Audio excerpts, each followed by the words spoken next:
ำลังเริ่มน้อยน้อง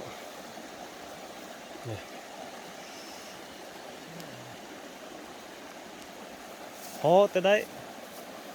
ปลาหมอมสัตว์ล้วนๆ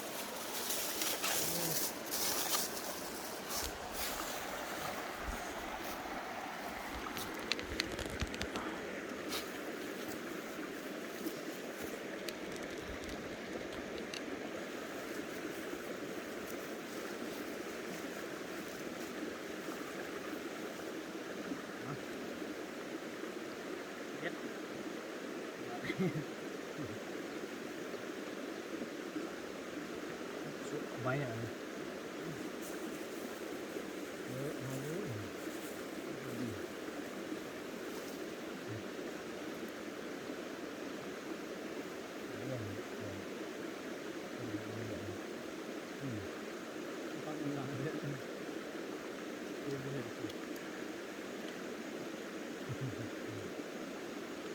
ข้าวปลาเด้อมันข้าวปลากินปลาเนาะตรงนั้น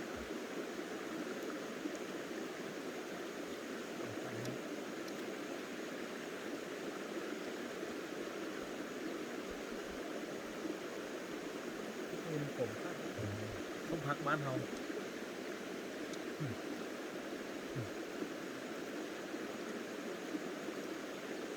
บ้านเฮา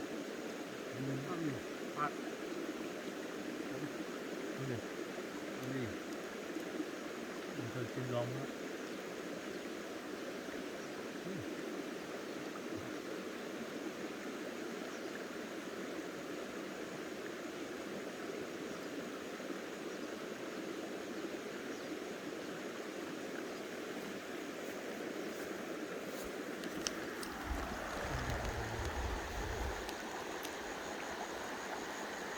ธรรมชาติแคมน้ำ